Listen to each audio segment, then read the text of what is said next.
It is now my pleasure to call on past president and longtime friend Virg Fazio to introduce our featured speakers today, Leonard Cobb and Tom Ray. Virg?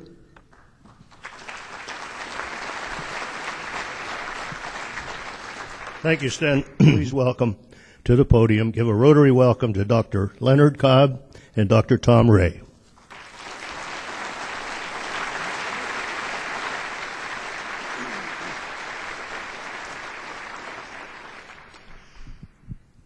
It is indeed a pleasure and a privilege to be with this group. Rotary has done a lot for Seattle, and particularly it's done a lot for Medic 1 and the Medic 2 programs.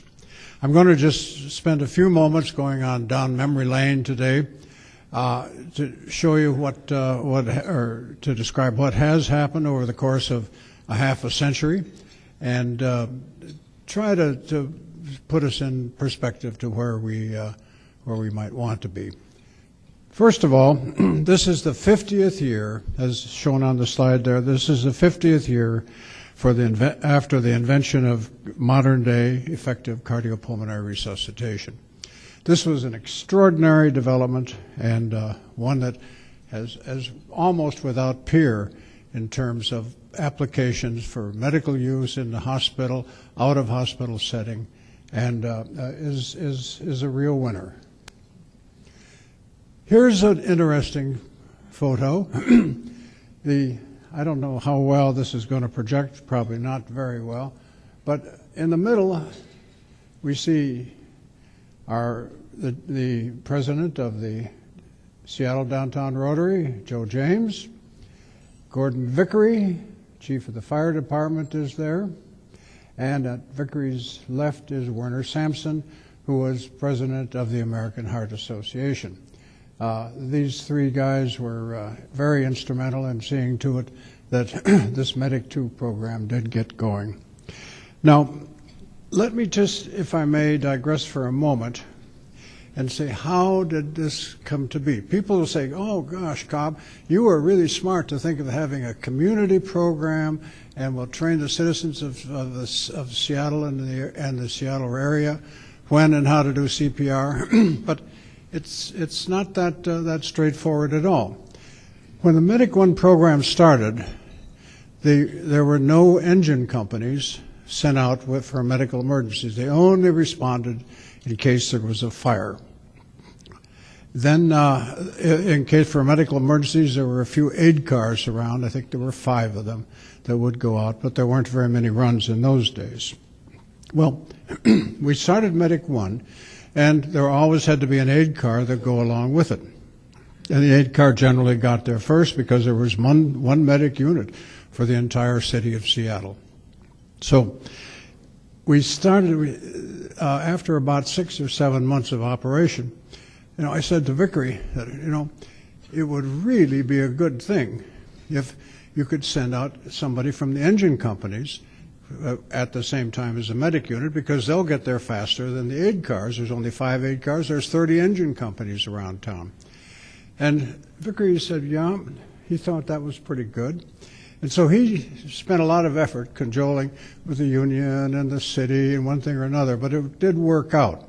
And so the idea of a dual response with a fire engine or a aid unit or a ladder company was initiated. Well, after that, it was a good program. We taught everybody in the fire department, 1,200 people, how to do CPR. And it was an abbreviated course, to be sure. But after that, Vickery said to me one day, if you can train firemen how to do CPR, why not train the general public? And I said, well, that sounds like a good idea. And that's how it was born. The Medic 2 program was nothing more than that. And so Rotary did chip in, and as demonstrated in this photo here, that they put on appropriate public relations efforts, and they just were a financial contributor of significant means for getting the program in operation. So it is a privilege to talk to the Rotary people and let them know what their contributions to this city have been in terms of cardiopulmonary resuscitation. Here are the guys that taught us, that announced to the world the idea of effective CPR. And the investigators, the people who wrote the report, are shown here. Cowenhouden, the senior author, is breathing for the patient. James Jude is an anesthesiologist, is pressing on the fellow's chest. And the patient is the third author, who's Guy Knickerbocker. They were at Hopkins in 1960. Been going on for a long time, trying to revive someone that's ostensibly dead. And a lot of it had to do with reviving drowning. But there were a number of techniques that came about. I think it's fair to say that a lot of them didn't last. That this was a good idea to blow air into the patient, but it was cumbersome and didn't work particularly well.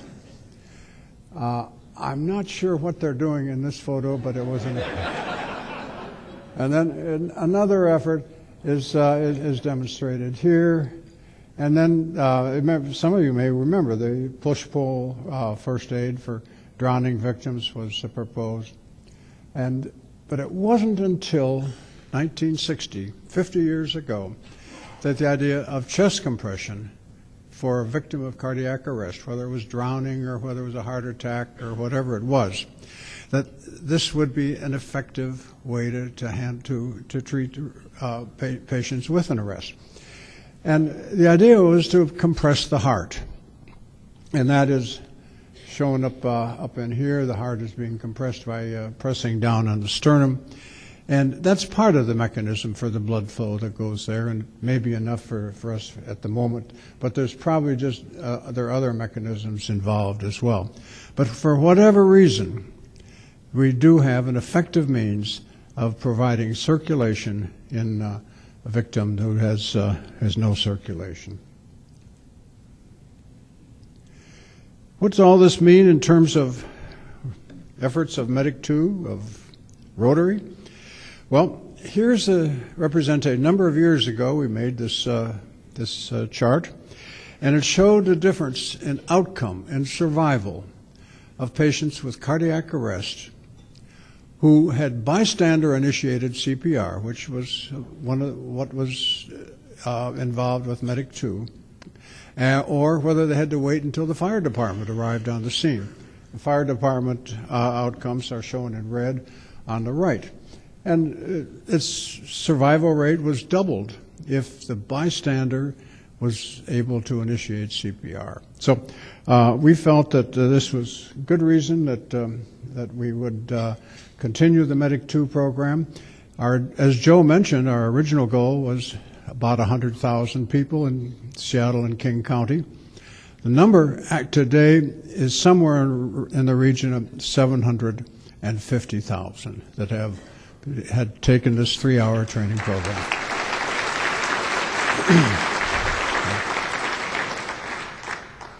So I think those are all the pictures I have to show. I think it is, once again, I just like to express my personal appreciation and the appreciation of all of us who work in Medic 1 for the support afforded by Rotary. Thank you.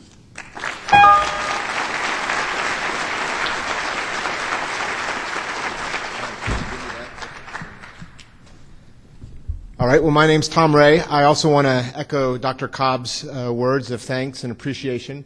I'm going to, if we can get this to the beginning, we're going to have to go way back. Success. Okay, I want to give folks a little more local perspective and flavor that with the history of Medic 1 and let you appreciate what a special place this region, Seattle and the rest of King County, truly is. So I'll have you address your attention while I walk you through what is really a crash course of cardiac arrest resuscitation. So what is a cardiac arrest? Well, typically it's an unexpected event where a patient collapses, and that collapse is typically due to an abnormal heart rhythm. And on the left, you see a normal, very organized heart rhythm, and in a cardiac arrest, the heart rhythm becomes unorganized. And so that electrical signal no longer supports the mechanical contraction of the heart, and hence the patient collapses, they become unresponsive. Well, we do have a clinical strategy for care. How do we resuscitate a patient? Well, first thing we have to do is identify the problem. Is this a cardiac arrest, or is it a low blood sugar reaction or a fainting episode? And we have a means to do that. The next thing we have to do is sustain a measure of blood flow. Then we have to reset that heart rhythm. We have to then entrain the mechanics of the heart, stabilize the heart function, and then finally treat the underlying cause. What triggered that cardiac arrest event? Well, let's get to the practicalities of it. What is the how? How do we do this? Well, we actually know how to identify the problem. It's actually two simple questions. Is the patient conscious? And are they breathing or breathing normally? And if the answer is no to both of those questions, we know pretty sure that the patient is experiencing a cardiac arrest and we need to act. How do we sustain blood flow? Well, that's the traditional CPR that we all think about, the chest compressions that Dr. Cobb just mentioned. How do we reset the heart rhythm? Well, that's with the defibrillator. You see them now in the airports, at health clubs, and certainly when the fire department arrives. That provide an electrical shock that reorganizes the rhythm so that the heart can then stabilize heart function and beat properly. Now, that often requires specialized medicines and drugs that our special providers can administer. And then finally, we treat the underlying cause, whether it's a blockage in the heart artery or an abnormality of the electrolytes. That finishes the puzzle here. So that's the how. But now what about the who? Well, the who, the most important group in the who is all of you sitting out here in the audience, the civic groups, the communities, because the who start right at the beginning. They identify the problem. They take action. And we know all the other steps will not be successful unless the community itself takes action and does it in a timely way.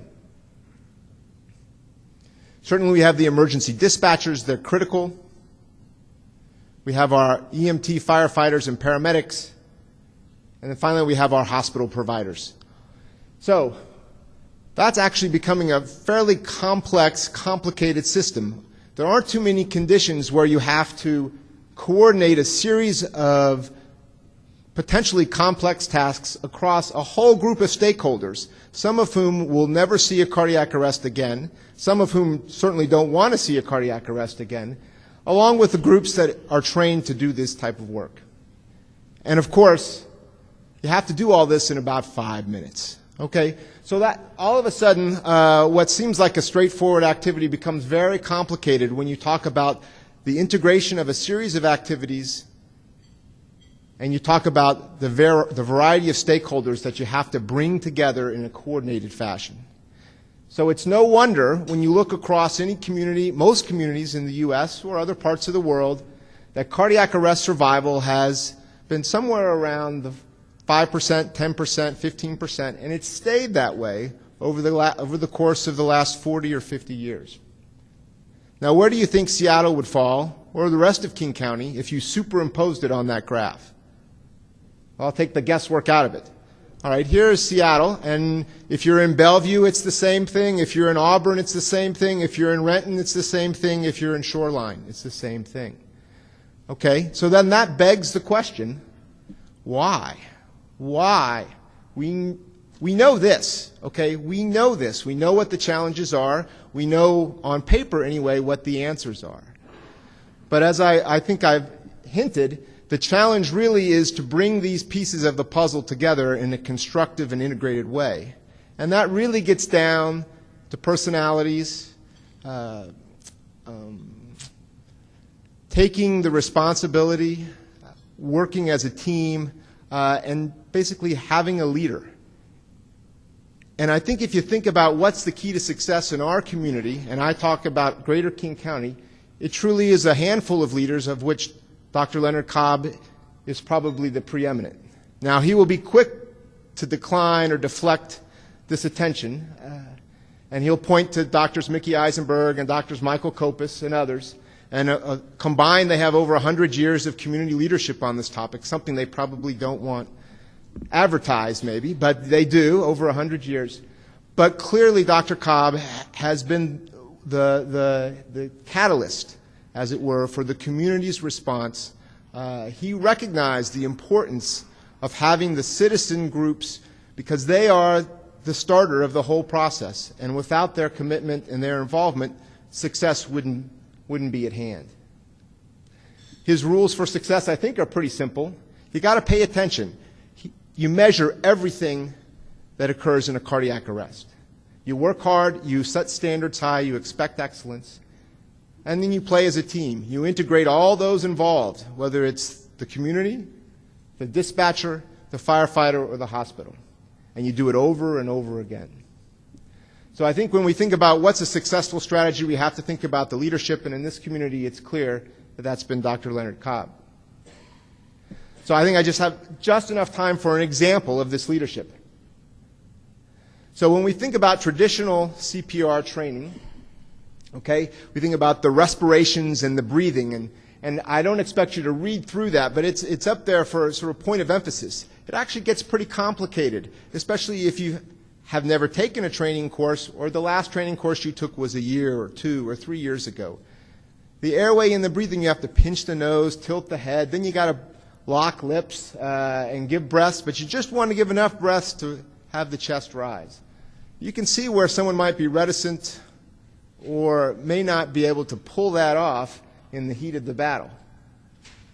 And then the next step then, of course, is to progress to chest compressions, where you place your hands in the center of the chest and you push down about 2 inches, and you do that for 30 times, and then you go back and you give 2 breaths. Well, what Dr. Cobb and others noted over the course of time was that, this is a relatively complex set of actions that occurs under a time of extreme stress. And what we know is that people are hesitant and get befuddled occasionally with the airway activities. Now, the special thing about Dr. Cobb and others, Dr. Kopis, Dr. Eisenberg, is that they appreciated that the science that was available suggested that, hey, maybe we don't need to do the ventilations because shortly after collapse there's still enough oxygen in the system, and what we really need to do is concentrate on circulation. And that might be just perfect for the citizen. Early after collapse, while the 911 response is underway, let's just focus on chest compressions. It's easier, more people hopefully will undertake it, and it may work just as well, if not better. And it turns out this is now called hands-only CPR. It's directed towards the citizen who either hasn't had training or hasn't had training recently or is not quite confident in the ventilations. And it's just lay hands on the chest and compress. And sure enough, these patients do just as well, sometimes better than when they get the full 9 yards. Not only that, you see that the rates of citizen CPR have increased dramatically. Okay, now, not all of that is due to the new type of CPR, but certainly if you look at what goes on here in Seattle compared to other communities, it's really remarkable. So I want to give you just a 20-second demo of hands-only citizen CPR. If you witness an adult suddenly collapse, check for response. If there is no response, call 911.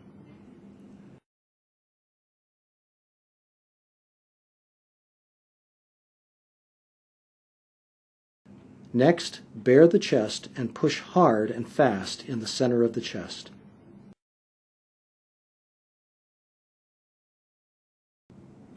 Continue chest compressions until help arrives. And that is it, really, in a nutshell. That is the new compressed form of CPR. The goal, I think, in our community, now that we've achieved the 50% threshold for CPR, is to try to push that even higher. And again, you saw the graph, you see the graph here. We keep pushing to do just a little bit better every year in terms of resuscitation. So when I reflect on 50 years of CPR with a local perspective, I appreciate what a remarkable success it has been. I understand, though, that it's a never-ending challenge, that the key participant actually are you here in the community to make this a continued success, and it really is a tribute to individual leadership, such as Dr. Cobb, as well as the teamwork of the community and the EMS systems. So I thank you for your time, and I think we're going to push on to actually doing a little bit of CPR. Absolutely.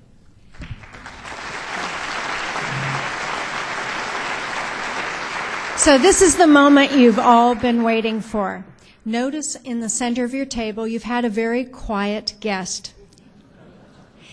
These are special mannequins that are available for purchase, and after you finish the demonstration today, check with us and purchase one. If you need help in training your offices, the people you work with, your clubs, your community, Medic One Foundation is here to make sure that we continue to raise the bar in the number of people that are trained in CPR. So, Dr. Ray, how do we begin? Okay. Well, as the video suggested, it's really there are no special steps or special plans. Typically, the patient will collapse, and the goal in a real situation is to get them onto a firm surface so that the compression has something to work against. Today, that's not really likely to happen, but we will use the chair, I think, as a surrogate for that firm surface. In a real event, you want to get them typically onto the floor, but we'll use the chair here. And then, quite honestly, it really is as simple as the video suggested. There are a couple questions that people ask. Will I hurt the person? Well, you won't hurt the person because they're ostensibly, as Dr. Cobb said, dead. And it's up to you to bring them back to life. All right? So I think that's one reason people are reticent. They don't want to hurt the patient. Well, you're not going to hurt the patient. You can only help. The other question people have is, well, what if I don't push exactly 2 inches deep? Or what if I don't go at the right rate of compression, which is suggested to be around 100? You know what? It doesn't really matter. You get 90% of the benefit by just laying hands on and compressing on the chest. And that extra 1 or 2% benefit by doing it perfectly really needs to be almost, we need to de-emphasize that and push that out of the room. The simple action of putting hands on the chest is where the vast majority of benefit is. So what I guess I will suggest to folks is pull, you won't hurt the mannequin, pull it out of the middle of the table, set it on a chair, maybe you may have to stand up, and quite frankly, it really is, you just take one hand, with the other hand, interlace the fingers so that your heel is sitting on the little oval in the middle. And you want to compress down so that you hear it click. Now that might be a little more challenging because there's a cushion in the chair. It won't be challenging if you do it on the floor. But really, it's really, you lock the wrist, heel of the hand meets that oval, and you just push down, and you listen for the click. And that truly is all that's required. And just so you know, as Dr. Cobb showed, that doubles the chance of surviving. Okay, we're not talking about your knee feeling better or you're walking a little further. This is a very black and white condition. You're either going to live, walk out of the hospital, or you're not. And this can double the chances of life. I just tried it on Joe and he didn't click. Okay, so this is your time to try it. Stand up. We've got about 4 or 5 minutes. So see if you can get it clicking. Raise your hand if you're having problems. We don't want to lose those mannequins.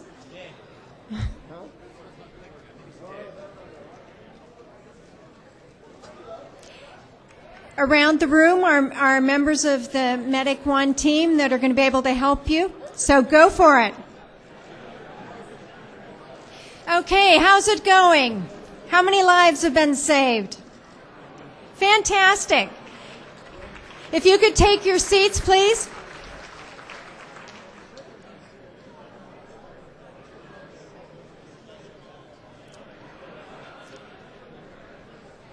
Just a reminder that the Medic One Foundation is here to help train everybody in your life. So let us know if there is any way we can help train your office, your home, neighborhood, your clubs.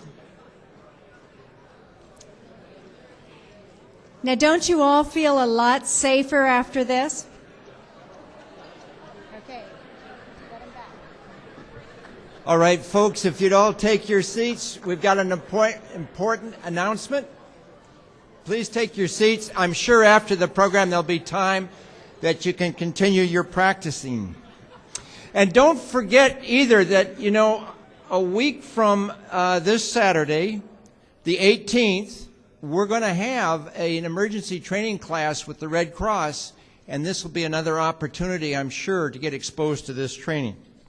But right now, on behalf of the board of the directors of the club, I would like to call on Director Sue Nixon to come forward to make a special presentation. Sue?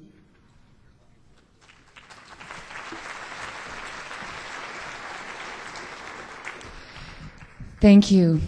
I have a quick story before I make this presentation. On the morning of February 14th, 2007, I was driving to Rotary when my heart stopped, my breathing stopped, and my car kept going. I was having a cardiac arrest. A nurse was driving to get her morning coffee, and a postman was walking his morning route. Both saw that I needed help. Both knew CPR. They pulled my body from my car to the side of the road and beat my heart for me until Medic 1 paramedics arrived. 3 shocks from a portable defibrillator, 3 blocks from my home, started my heart beating again. Then off to Harborview Medical Center. My neurological signs were grim, so I was kept in a coma, my body cooled to allow my brain to heal. I woke 36 hours later and immediately recognized my friends and family standing at my bedside. The defibrillator in my chest and my memory of that time reminds me daily of a most certain grace. I always thought my smarts and muscle would get me through most anything, but I am here not by my own doing. I am here because 40 years ago, Dr. Cobb and his team asked 2 questions. Can we save lives? And can we train lay people to carry out this function of medical care? The answer, yes. So while I was launching my career and pursuing my music, these people were pioneering a program that 40 years later would save my life. The nurse and the postman who kept my heart beating were CPR trained. Training Dr. Cobb and the Medic 1 Foundation began. Medic 1 paramedics exist and came to me on Lynn Street and Eastlake because they were taught and equipped to deliver care on our streets. And looking to the future, the hypothermic cooling that allowed my brain to heal is just one of the medical protocols that Dr. Cobb and the Medic 1 Foundation is researching to send out into the streets to serve the next me. As Tom said, nationally, less than 21% of patients survive a witnessed shockable cardiac arrest, and of those, fewer survive with normal brain function. In our region, that statistic is 46% and trending up. I can't even capture what an honor it is today to acknowledge Dr. Cobb. And on behalf of Seattle Rotary 4 and the trustees of the foundation, to present Dr. Cobb with the Paul Harris Fellowship Award for your significant contributions to pre-hospital medical care, emergency medical care, for all of the programs and the people you have brought together, for your tireless pursuit of your vision, for this amazing work, for the countless lives you saved, for my life. We thank you.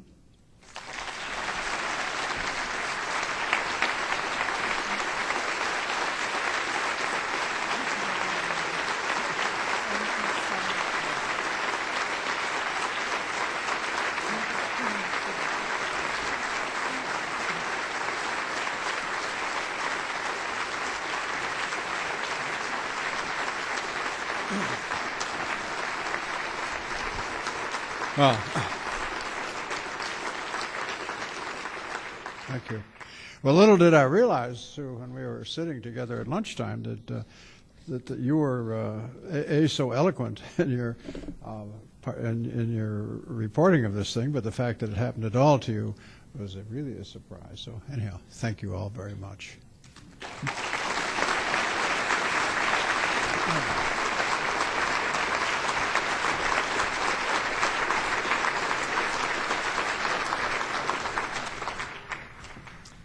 Well, thank you very much, one and all. We've had a terrific cast today in today's program, and it's not an opportunity enough, and time-wise, to recognize everybody, except that for everybody involved in today's program, I extend a very special thank you. Again, our theme this year is building communities, bridging continents. And to do that, saving lives through CPR. If not us, then who? We're adjourned. Seattle Rotary Online is made possible in part by a grant from First Choice Health, working with the Washington Health Information Collaborative to use technology to bring better health care to patients throughout the Pacific Northwest. First Choice Health.